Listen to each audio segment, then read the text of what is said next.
Hey guys, how you doing? I should really be going to bed, but I'm not. I started doing this earlier, and I didn't like how I was doing it, so I restarted it. I will be doing this in pieces. This is the first of example characters being made in Rolemaster to continue my Intro to Rolemaster series. Now, some of this stuff is going to refer back to my older videos, right? Can't restate everything all the time. And also you have to keep in mind that because Rolemaster is settingless, some of this stuff has to do with the setting information, right? So, what I've got here is I've got an Excel sheet that I've made. This is not the Excel sheet I usually use. That's what I was having troubles with before because there was too much being done by the Excel sheet, which is great when you already know that's supposed to be going on, but it's not really a good way to show you about making a character. Because I did say somewhere in the video that character creation is kind of in-depth. Handling all the skills, if you're doing the extended list in Rolemaster 2, in the Rolemaster Companion 2 for Rolemaster 2 can get really extensive. So I did want to be able to show that, so this is going to take a while. I may even just do stats tonight, I don't know. So what I'm doing is Tim's character. Tim made a comment here. So I'm making Tim Sneaky Pants YZ, who is a high elf, who is going to be a Nightblade. I chose Nightblade based on what he was suggesting there. So here on the front sheet, though, you'll see your normal kind of things here. I've got nothing written down for level. Hits, which are hit points, power points, the 10 different stats: Constitution, Agility, Self-Discipline, Memory, Reasoning, Self-Discipline, Quickness, Presence, Empathy, Intuition. Yes, they are in that order. You'll see these two asterisks here for the Nightblade profession. These are the prime stats for a Nightblade. What that means is if you do not roll 90 or higher, they'll be turned into 90 or higher. Okay, so to start off, you start after picking your character profession and race, and any of the other non-mechanical stuff like, you know, sex and age, things like that. You can do that whenever you want. You start doing the stats. 2d10 percentile dice straight down the line, right? And I've already rolled these, so 82 for Constitution, 53 Agility, 63 Self-Discipline, Memory 13, Reasoning 21, 98 Strength, 83 Quickness, 23 Presence, 52 Empathy, and 14 Intuition. So because these are their primes, they will get changed into 90s because I did not roll 90 or higher. Now, what you could do is you could go into the potentials. So the potentials, if you're looking at the Rolemaster Character Law book, you're going to be on page 37? 38. There's only one page off on the PDF. And this is the potential. So the temporary is where your character's abilities are at the moment, right? But the potential is how far they can go. I've got some dice over here that I used earlier. I'm going to roll less of them. Rolling 5 sets of D10, 5 sets of percentiles at a time is kind of hard to go through. So, I'm taking the first one I see. I saw that one first. So I rolled a 50 here. So I look at the temporary, what the temporary is currently. It's 82. So I'm looking in this column here. And I rolled a 50. There's nothing here. That means 82 is both my temporary and my potential. He is as constitutionist as he's going to be. And in agility of 90, well, I rolled a 39, so that's all in the empty space. Unless you have magic dice, you're going to have a lot of maxed stats. I think I said this during the part of the stat series, is that it's a lot easier to have stats to improve when they start low. So it's almost really all you're ever doing is digging yourself out of a hole, really.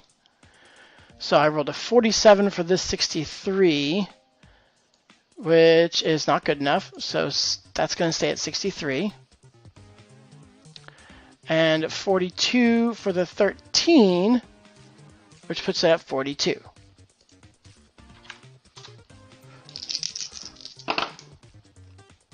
Woo! A 90 for the 21. That's this number here. 86 is my maximum potential for reasoning. And a 62 for a 98, I can tell you without even looking that up. That means it's maxed. All right. 77 for my 83. Is that good enough? Yes, it is. It makes it a possible 90. That's nice. And +7. +7 for my presence. So nope, my prime stat is maxed. And the last two, 73 on the 52. 52, 73 makes it an 80, so that can get up there pretty decently. And I rolled a 67 for the intuition of 14. Puts it at 62. Now you're going to probably want to see where this takes you. So if you want to think of it, this is like, well, I've done the explanation of those in the other videos. Go watch the other videos. So if we look over here, and we've got the bonus on D100 column. So basically this is a D100 game, so this is the bonus that we're using. So take a look at the temporary. Potentials don't affect any of the in-game. They only just affect when you're trying to improve your stats. Right, so we're going to be 82 is a +5. Oops, I'm just going to write a 5. Agility 90, that's going to be a 10. I just have this stuff, some of this stuff memorized. A 63 is probably nothing, because there's a huge gap here of nothingness. As far as bonuses go, a 13 is going to be pretty miserable. -5. Reasoning of 21 is probably -5. Yep, it's getting pretty close to being out of the hole, though. Strength of 98 gives us a +20. Quickness of 83 gives us a +5, of course. I didn't need to look that up. I knew that. Quick primary. I know that 90 is 10 because, and then it's like 90 to 94 or 95 is 10 because the primary stats start at 90. So it becomes really easy to remember that. 52 is going to be 0, and 14, because the 13 is -5, is also going to be -5. Because the base game without the sloped ones, which are in a different book, and I'm not bothering with those right now, are all at 5-point gaps. Now, you might be thinking, well, okay, so, but then you've got bonuses based on race, right? So we're going to hop over the ones that they provide in the book, which I used as a baseline. No, I didn't use it as a baseline. Oh, I need to pull something up. Need to pull something up. Ba, ba, ba, ba, ba.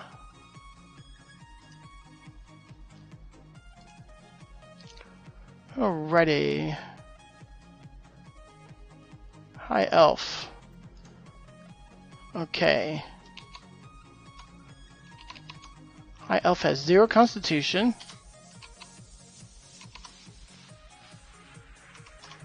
5 Agility. -5 Self-Discipline. Right, now this is all based on basically my setting. 5 Memory. 0 Reasoning, 0 Strength. Racially speaking. Right, so these are the numbers that make the races different from each other. 10 Quickness, 10 Presence.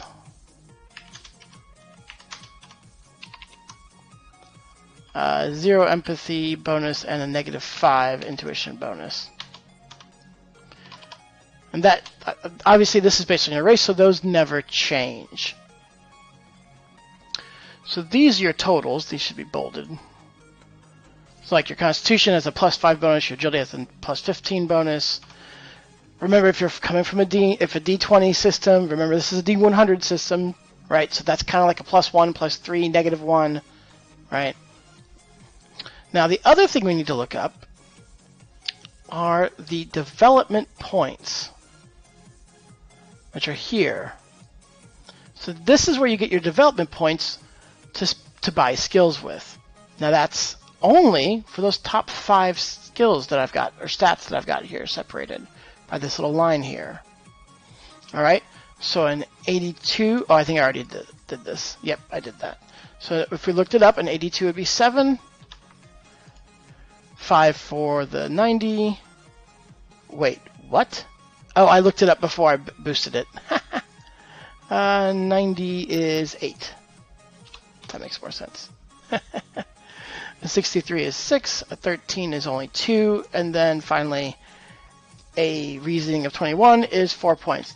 And if you add those together, you'll get a sum of 27. So what do you do with these? Okay, right now, you're not even level 1, right? So this is all building up into becoming level 1. You are in your childhood and your adolescence. So I've made a skill sheet here. Oh, I changed a lot of this actually. Yeah, I did. So let's worry. So I've got skill names. Sometimes a lot of skills need to be specified into a particular category or into a particular type. There's the categories, there's the costs of them, the total ranks developed, which we'll do manually, and then the rank bonus based off of that. We'll calculate the stat bonus. We'll figure out professional bonus, similar bonuses, item bonuses, which really won't happen until you've bought equipment.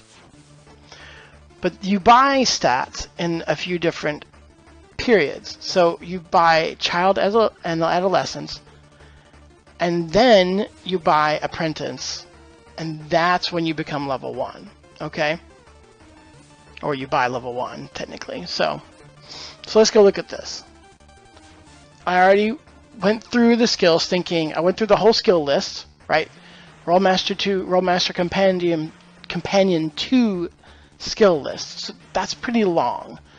I didn't want to do that all on stream here, so I wrote down a whole bunch of skills that I thought I would do. So what's this person going to pick up while they're growing up? Now, Tim had specified that this is going to be a city-dwelling high elf who's going to become a magic/thief person. I'm using Knight, Blade, and then Magent and RMU when I do it in RMU, because those are a bit more like it. Now, these are a little less on the thiefy and a little bit more on the killy stabby. But, so, language. They're going to learn how to speak and write their own language. So, where do you find this information? I'm going to go to Rolemaster Companion 2. And in the back of that book, well, you've got skills listed everywhere. Like a whole part of the the first third of the book is going through every single one of the skills. This includes the ones that were from the base core character law, campaign law book, and all the ones they added in Rolemaster Companion 2, and the ones they added in Rolemaster Companion 1. If they added any, I'm just assuming they did. And they got a bunch of spell lists, and then we get back to skill stuff. I don't know why they have skills stuff separately. Probably because these are a bunch of tables, and they wanted you to be able to look up stuff in the back. So, language are things that need to be specified. And if you want to know whether or not it has to be specified, you're looking at this table that starts at page 98, 11.5, and it says down here, like, each specific type of government, like, does this need to be broken down? And yes, it does, blah, blah, blah. So you do language, and you can get the category. Let's see, the category is actually a little further down. The category is here, the level bonus skill categories. Again, this is in Rolemaster Companion 2. This is on 103. If you were looking in character law, okay, if you want to find the categories of them in the basic character law and campaign law, the categories and the skill costs are on page 43. And then what did I find? I found it was on 88, where you get the level bonus table, which those two things correlate to page 103, or actually it's yeah, it's actually is 103 and 102 in Rolemaster Companion 2. So that's where we got the skill costs. For instance, language. Actually, the skill costs in Rolemaster 2 are in the back, and they're printed twice. There are 4 pages, and then 4 pages again for the other half of the professions. Nightblade is in the first set, so like language, right here is language logistics. It's hard to read this. I mean, just as a PDF scan, because they did like alternating light background, dark background. So linguistics here for the Nightblade is 3 asterisk, which means you can develop as many times as you want in a level, 3 points apiece, right? And I also figured, well, he'd be running around, climbing and jumping, especially the climbing, which actually the Nightblade is not super awesome at, whereas if you look at sprinting and jumping, he's pretty good at.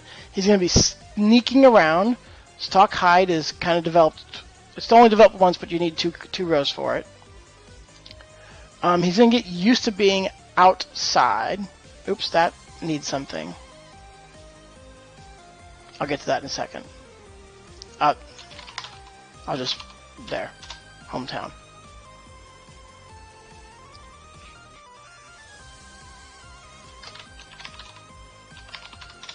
Alright. Body development. Body development is the skill that gives you hit points. Remember I talked about this? You don't get hit points automatically, you develop them. He's going to know something about his people. So racial history, Malinara, which is the main high elf nation in my setting. Leatherworking as a cobbler, because his parents, or at least one of his parents, is a cobbler. Trading, which is a linguistic skill.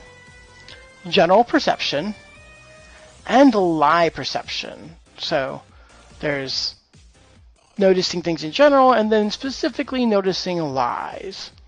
Because my thought here for the character would be that noticing how much people lie is what kind of drives him to this perspective on life, if you will, right? So, what do we have? If we go back over here, we have 27 points to spend on skills. So I'm going to write that right here, 27. Now, he's going to get 3 ranks, and I've got it here to count things up. 3 ranks. Well, he doesn't really need all of them at once. He's going to get 2. I want him to end up with 4, so he's going to get 2 of those. And 1 written. Sprinting, we're just going to start off with giving him 1 of everything. I don't need to spend anything for this the stock. There's stock hide and there's stock hide, right? So stock is that line and hide is the next line. Just a little bit of streetwise. That's him getting to know the area. By development, 1. Racial history, 1. Leatherworking, 1. Trading, 1. Oops, I skipped this spot. General perception, 1. Lie perception, 1. Alright. Right now, at that point, I've spent 29 development points, so I can't do that. What I used to do as a GM anyways was I'd actually give people language for free, because I just felt like it was kind of a bummer that you'd have to develop it. And I probably wanted people to be more literate in general. But let's say he didn't do that. Let's say that's where he saves a point. Well, where would he... saving a single point's not really worthwhile.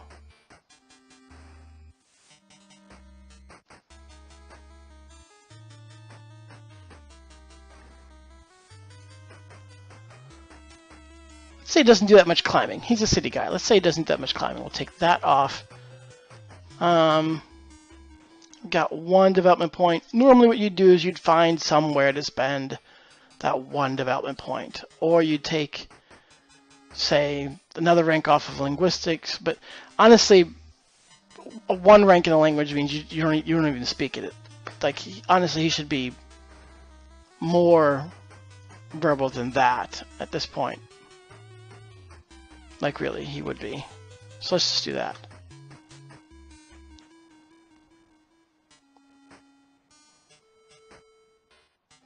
All right. Again, just kind of showing you guys how to make a character. I'm not going to worry about all of that. What you do have, though, is you do have the stats. Hope I didn't get the stats for linguistics, which is fine, because I can show you how to fill that in. In Rolemaster Companion 2, it's still here in the back of the book, but it's before the spell lists. You'll see, and before the professional lists, right here in this list, composite skill listing. So go up.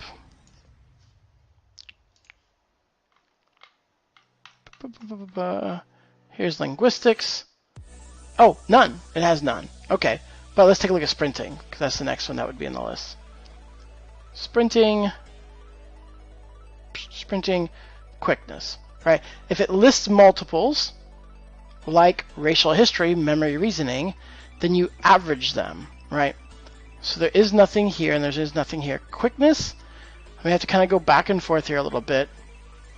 That's really nice when you have these things printed out, because then you can have the two sheets next to each other, and you can just look back and forth rather than on a spreadsheet. And if you got a spreadsheet, well, then you might as well be referring back to cells and, you know, having it do all the work for you. Which, like I said, normally speaking, that's what I do.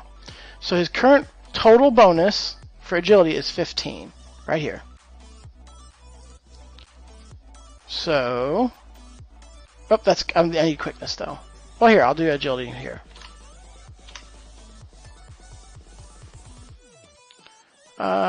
Quickness is also 15. Hey guys, post edit number 2, which is actually coming before post edit number 1. I've got a cut here, and you'll see that some numbers have changed, and I cut out the part where I talked about it, mostly because it's wrong. So, I have mentioned in an earlier video and intro in the series for skills that you actually have to, by the books, Rolemaster 2, you plan ahead. You spend your development points for skills that you're going to get later. But this is not part of creating a character. In creating a character, you're getting, until I tell you again, you're getting the points that you're spending. So you're going to see that they have all these, like, that we don't have points even though we've bought the ranks. Don't worry about that. I've already changed the character sheet, so when I keep recording today, it'll be right. Okay? So, jumping. Jumping is strength and agility. So it's the average. It's not both. So we've got 20 and a 15, so we're going to round it up to 18. The stock half of stock hide is agility, which we saw is 15. The hide part is self-discipline, which is a -5. This actually did create quite a controversy later that they talked about later in the companions about how elves can't hide because their self-discipline is low. Racially. Presence and intuition averaged. Presence is 20, intuition is -10. So that averages out to be, yeah, 5. Now I have an asterisk here for the body development. Like I said, you can look all this up, but I went ahead and did all of this ahead of time. So you think about that coming into the playtime. Constitution it's not Constitution bonus. It's actually a 10th rounded down. It's the divide by 10 floor of the temporary stat. So it's 8. Oh, you don't actually get -25 in body development because it's your hit points. It's your hits. You just don't have any. So this starting character, when he's a child, has 8 hits. Racial history is memory reasoning, as are all the other lores. So memory and reasoning averaged is going to be -2. We'll round up.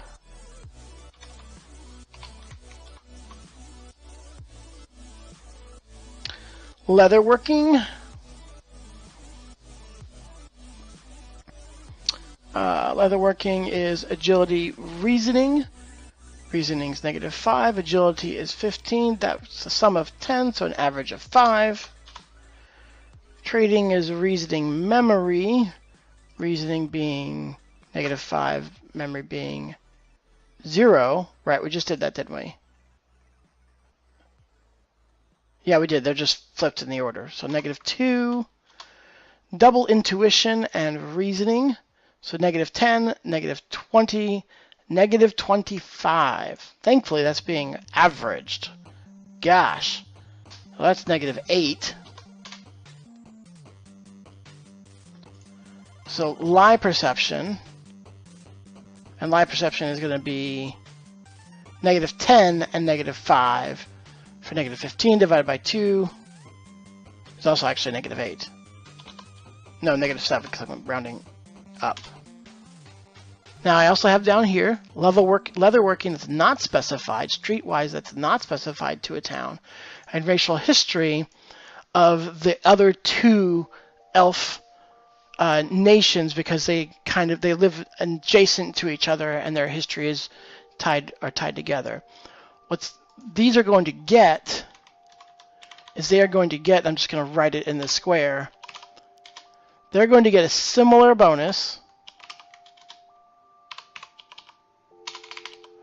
of half of the main skill. Now I'm not really going to worry about working that out, but that's also true for some of these things. Now, where do you find that? You're going to find that only in Rolemaster Companion 2. You're not going to find that in the original Rolemaster book, Character Law, Campaign Law, because they didn't worry about it until, well, they did do it for like weapons or something like that, but they didn't really worry about it until there was a list of over 200 skills, right?